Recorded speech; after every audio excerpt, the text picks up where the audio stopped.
Assalamualaikum warahmatullahi wabarakatuh. Perkenalkan, nama saya Sinta Marani. Saya merupakan anggota dari kelompok 2. Kali ini, kami akan membawakan materi tentang pengertian dan unsur-unsur pendidikan. Langsung saja, kita masuk pada materi pertama. Perkenalkan, nama saya Elsa Salsabila. Di sini saya akan menjelaskan mengenai pengertian pendidikan. Jadi sebenarnya pendidikan itu mengandung banyak aspek dan juga sangat kompleks. Nah, karena kekompleksannya itu, tidak ada batasan yang cukup memadai untuk menjelaskan arti pendidikan itu secara lengkap. Nah, ada batasan pendidikan yang dibuat oleh para ahli, namun hal tersebut beragam dan kandungannya berbeda dari satu dengan yang lainnya. Nah, hal ini mungkin dikarenakan orientasinya, konsep dasar yang digunakan, aspek yang menjadi tekanan, atau karena falsafah yang melandasinya. Di sini dapat dilihat ada batasan-batasan tentang pendidikan berdasarkan fungsinya. Nah, yang pertama itu pendidikan sebagai proses transformasi budaya. Nah, maknanya di sini diartikan sebagai kegiatan pewarisan budaya dari satu generasi ke generasi yang lainnya. Jadi, yang dimaksud di sini adalah pendidikan yang diperoleh secara turun-temurun dalam sebuah lingkungan, misalnya dari neneknya, kemudian turun ke anaknya, kemudian turun lagi ke cucu-cucunya. Begitu seterusnya. Kemudian, yang kedua merupakan pendidikan sebagai proses pembentukan pribadi. Nah, di sini diartikan sebagai suatu kegiatan yang sistematis dan sistemik terarah kepada terbentuknya kepribadian peserta didik. Di dalam bagian ini terdapat dua pembagian. Nah, yang pertama itu pembentukan pribadi bagi mereka yang belum dewasa oleh mereka yang sudah dewasa. Contohnya begini, berdasarkan yang saya baca, bayi yang baru lahir itu masih dikatakan sebagai individu. Mereka karakternya belum terbentuk dan masih dikatakan sebagai pribadi. Nah, untuk menjadi suatu pribadi, mereka ini membutuhkan orang lain. Mereka membutuhkan bimbingan dan pendidikan dari lingkungan dan orang-orang sekitarnya yang pastinya merupakan orang-orang yang sudah dewasa. Kemudian, yang kedua adalah pembentukan pribadi bagi mereka yang sudah dewasa atas usaha sendiri. Nah, pembentukan pribadi bagi mereka yang sudah dewasa ini, mereka yang dewasa harus mengembangkan kepribadiannya supaya kualitas hidup mereka pun mengembang ataupun meningkat. Dalam hal ini, pembentukan kepribadiannya meliputi pengembangan penyesuaian diri terhadap lingkungan, diri sendiri, dan juga terhadap Tuhan yang Maha Esa. Selanjutnya, batasan tentang pendidikan yang ketiga merupakan pendidikan sebagai proses penyiapan warga negara. Di sini dapat diartikan sebagai suatu kegiatan yang terencana untuk membekali peserta didik agar menjadi warga negara yang baik. Nah, di sekolah-sekolah itu mulai dari SD, kita sudah diperkenalkan dengan yang namanya mata pelajaran pendidikan Pancasila. Di dalamnya kita diajarkan bagaimana menjadi warga negara yang baik dengan mengamalkan 5 sila Pancasila, bagaimana meningkatkan nasionalisme, dan lain sebagainya. Selanjutnya, batasan pendidikan yang keempat merupakan pendidikan sebagai penyiapan tenaga kerja. Nah, artinya apa? Di sini kegiatan di sini itu membimbing peserta didik sehingga memiliki bekal dasar untuk bekerja. Nah, pembekalan dasarnya itu berupa pembentukan sikap, pengetahuan, dan juga keterampilan kerja. Batasan tentang pendidikan yang terakhir adalah definisi pendidikan menurut GBHN atau Garis Besar Haluan Negara. Nah, di sini GBHN 1988 memberikan batasan tentang pendidikan nasional, yaitu pendidikan nasional yang berakar pada kebudayaan bangsa Indonesia dan berdasarkan Pancasila, serta Undang-Undang Dasar 1945 diarahkan untuk meningkatkan kecerdasan serta dapat memenuhi kebutuhan pembangunan nasional dan bertanggung jawab atas pembangunan bangsa. Selanjutnya adalah tujuan dan proses pendidikan. Nah, di dalam Undang-Undang Nomor 20 Tahun 2003 tentang Sistem Pendidikan Nasional Pasal 3 disebutkan tentang tujuan pendidikan, yakni mengembangkan potensi peserta didik agar menjadi manusia yang beriman dan bertakwa kepada Tuhan Yang Maha Esa, berakhlak mulia, sehat, berilmu, cakap, kreatif, mandiri, serta menjadi warga negara yang demokrat, juga bertanggung jawab. Jadi intinya di sini tujuan pendidikan itu ingin menjadikan seseorang atau setiap orang jadi lebih baik, atau bisa juga dikatakan begini, menjadikan seseorang dari yang sebelumnya tidak tahu menjadi tahu. Kemudian proses pendidikan. Proses pendidikan sendiri merupakan kegiatan memobilisasi segenap komponen pendidikan oleh pendidik terarah kepada pencapaian tujuan pendidikan. Di sini ada 3 pengelolaan proses pendidikan. Yang pertama adalah pengelolaan dalam ruang lingkup makro.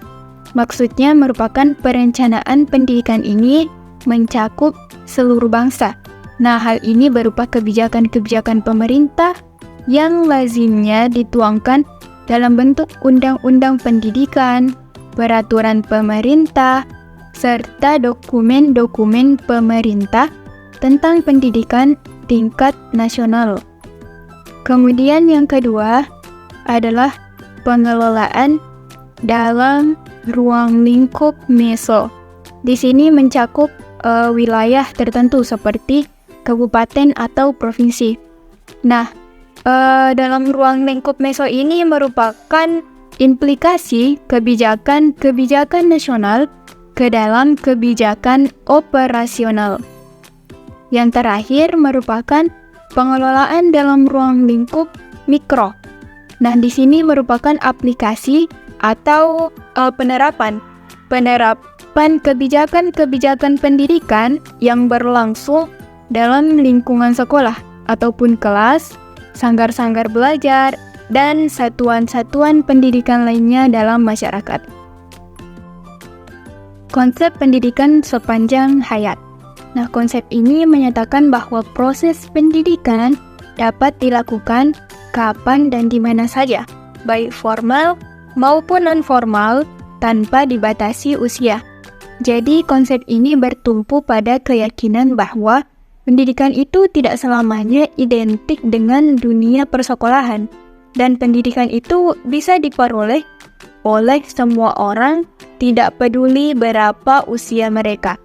Nah, contohnya di sini adalah membaca buku, menghadiri acara pembelajaran virtual, menonton video pembelajaran, mengikuti kursus online, dan lain-lain. Contoh ini ya, contohnya yang lain itu seperti petani. Petani itu kebanyakan mereka itu tidak belajar di lingkungan formal seperti di sekolah. Tapi mereka bisa mengetahui dengan sendirinya, mereka belajar di luar lingkungan formal tersebut bagaimana memberantas hama, bagaimana menanam padi yang baik, bagaimana agar bibitnya berkualitas dan hasil panennya melimpah. Jadi itu merupakan salah satu contoh dari konsep, beberapa contoh maksud saya, dari pendidikan sepanjang hayat. B. Unsur-unsur pendidikan. 1. Peserta didik. Peserta didik berstatus sebagai subjek didik. Pandangan modern cenderung menyebut demikian oleh karena peserta didik, tanpa pandang usia, adalah subjek atau pribadi yang otonom, yang ingin diakui keberadaannya. Penjelasan butir-butir tersebut adalah sebagai berikut. A. Individu yang memiliki potensi fisik dan psikis yang khas, sehingga merupakan insan yang unik. B. Individu yang sedang berkembang. Yang dimaksud dengan perkembangan di sini ialah perubahan yang terjadi dalam diri peserta didik secara wajar, baik ditujukan kepada diri sendiri maupun ke arah penyesuaian dengan lingkungan. C.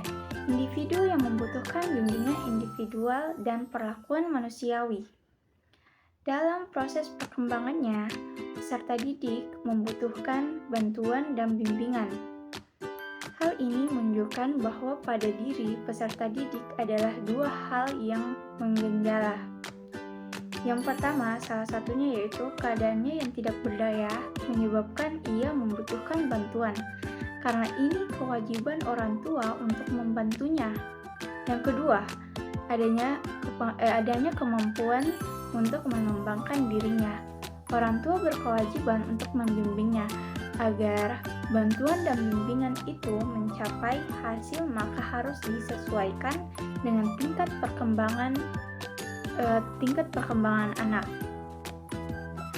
D. Individu yang memiliki kemampuan untuk mandiri.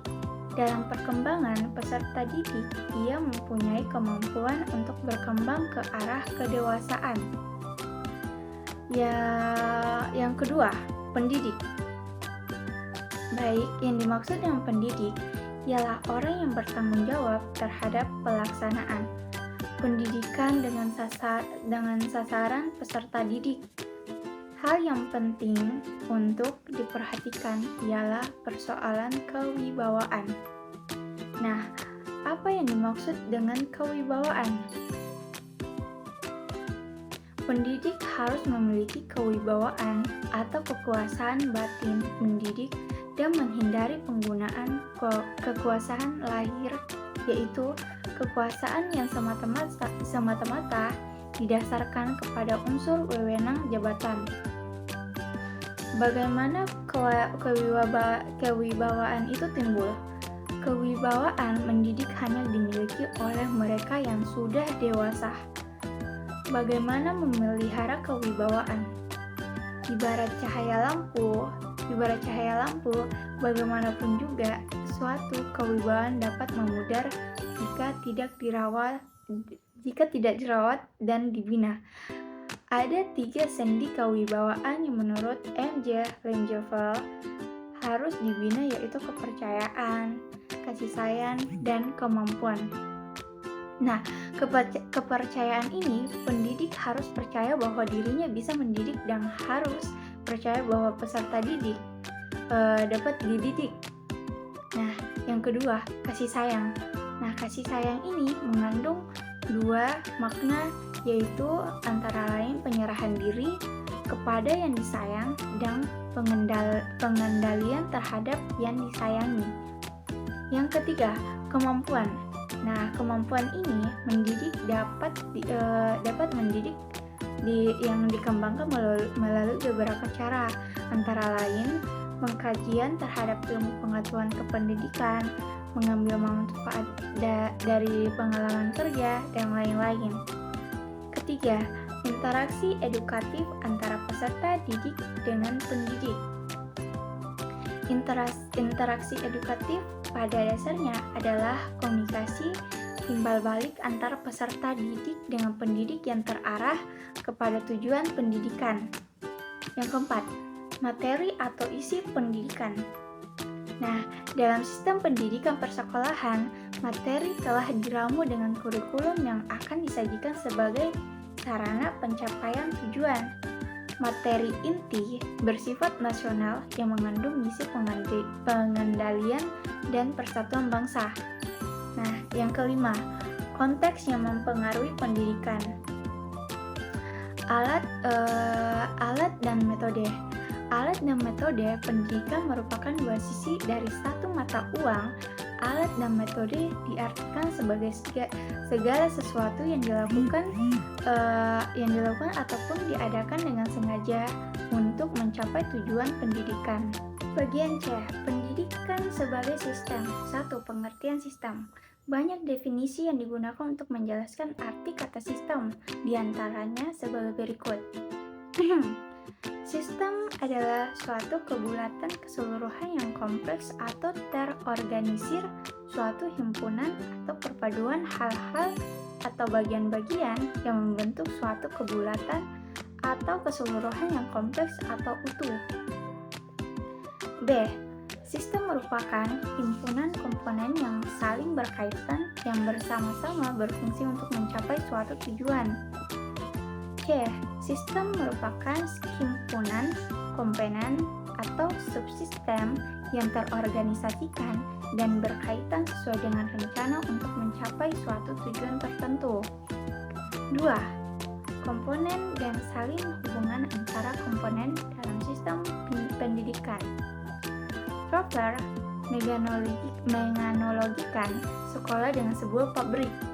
Nah, memang sebenarnya usaha pendidikan itu tidak dapat disamakan dengan pabrik.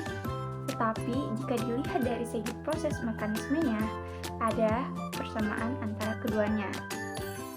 Adapun komponen-komponen menunjang sistem pabrik meliputi sebagai berikut. A. Memasukkan mentah atau raw input. B. Memasukkan instrumental atau instrumental input. C. Memasukkan lingkungan atau environmental input. Ketiga, hubungan sistem pendidikan dengan sistem lain dan perubahan kedudukan dari sistem. Komponen-komponen dapat dilihat sebagai sistem yang berdiri sendiri sederajat dengan sistem pendidikan. Suatu komponen dapat berubah status menjadi sistem apabila komponen tersebut dilihat secara tersendiri. Perkenalkan, nama saya Nur Ainafika. Kali ini saya akan melanjutkan materi pendidikan sebagai sistem. Sekarang yang keempat, pemecahan masalah pendidikan secara sistematik.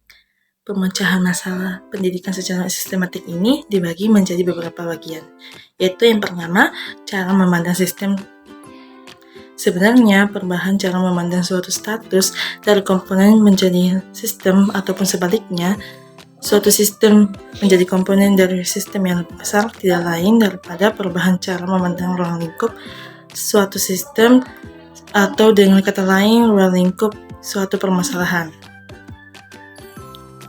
Selanjutnya, memandang suatu sistem dalam konteks ruang lingkup yang lebih besar mempunyai manfaat agar kita memandang suatu persoalan tidak lepas dari hal-hal melatar belakangi atau yang mewadahinya.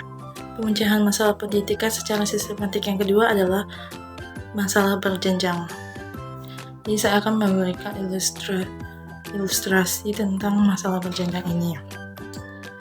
Jadi yang pertama, masalah satu, bagaimana menggalang koordinasi IKIP dan Kakanwil dan Dikbud untuk kelancaran penyelenggaraan program pengalaman lapangan.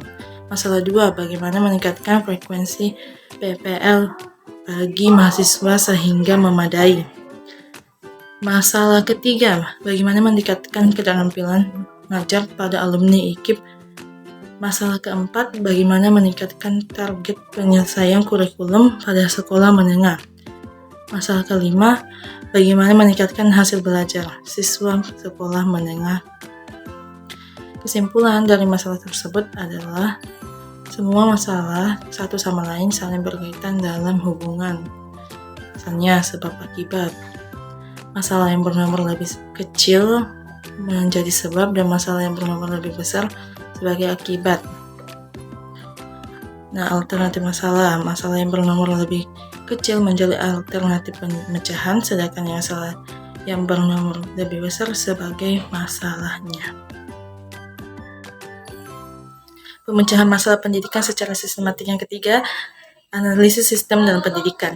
Prinsip utama dari penggunaan analisis sistem ialah bahwa kita dipersyaratkan untuk berpikir secara sistematik. Artinya, kita harus memperhitungkan segenap komponen yang terlibat dalam masalah yang akan dipecahkan. Cara demikian memungkinkan kita untuk tidak cepat-cepat mengambil keputusan setelah melihat suatu alternatif sebagai satu-satunya yang dapat digunakan. Masalah pendidikan secara sistematik. 4. Saling hubungan antar komponen. Komponen-komponen yang menjunjang terbentuknya suatu sistem yang baik, tapi komponen yang baik saja belum menjamin tercapainya tujuan sistem secara optimal. Manakala komponen tersebut tidak berhubungan secara fungsional dengan komponen yang lain. Betapa pentingnya saling hubungan fungsional antar komponen-komponen dari suatu sistem. Pemecahan masalah pendidikan secara sistematik yang kelima, hubungan sistem dengan suprasistem. Telah dijelaskan bahwa di dalam suatu sistem, komponen-komponen saling berhubungan dalam ruang lingkup yang besar. Terlihat pula sistem yang satu saling berhubungan dengan sistem yang lain. Hal ini wajar oleh karena pada dasarnya setiap sistem hanya merupakan satu aspek dari kehidupan, sedangkan segenap segi kehidupan itu kita butuhkan, sehingga semuanya memerlukan pembinaan dan pengembangan. Pendidikan sebagai sistem yang kelima, keterkaitan antara pengajar dan pendidik. Pengajar, interaction lebih menekankan pada penguasaan wawasan dan pengetahuan tertentu seperti pertanian, kesehatan, dan lain-lain. Sedangkan pendidikan atau education lebih menekankan pada pembentukan manusianya, seperti penanaman sikap dan nilai-nilai. Pengajar lebih memakan waktu relatif pendek, sedangkan pendidikan lebih memakan waktu relatif panjang. Pengajar metodenya lebih bersifat rasional, teknis praktis, sedangkan pendidikan metodenya lebih bersifat psikologis dan pendekatan manusiawi. Pembedaan ini dilakukan dalam maksud untuk keperluan analisis agar masing-masing segi dapat didalami. Kesimpulan yang dapat ditarik dari persoalan pengajar dan pendidikan adalah: pertama, pengajar dan pendidikan dapat dibedakan, tetapi tidak dapat dipisahkan satu sama lain, masing-masing saling mengisi. Yang kedua, perbedaan dilakukan hanya untuk kepentingan analisis agar masing-masing dapat dipahami lebih baik. Yang ketiga, pendidikan modern lebih cenderung mengutamakan pendidikan sebab pendidikan membentuk wadah, sedangkan pengajar mengusahakan isinya. Wadah harus menetap meskipun isinya bervariasi dan berubah. Selanjutnya, pendidikan sebagai sistem yang keenam, pendidikan prajabatan, per-service education, dan pendidikan dalam jabatan in-service education sebagai sebuah sistem. Pendidikan prajabatan berfungsi memberi bekal secara formal kepada calon pekerja dalam bidang tertentu dalam periode waktu tertentu seperti STM 3 tahun, Diploma 2 Matematika 3 tahun. Sedangkan pendidikan dalam jabatan bermaksud memberikan bekal tambahan kepada orang-orang yang telah bekerja berupa penataran, kursus-kursus, dan lain-lain. Sebagai kesimpulan, dapat dikatakan bahwa semakin hari porsi pendidikan dalam jabatan semakin bertambah besar sehingga sama porsi dengan pendidikan prajabatan.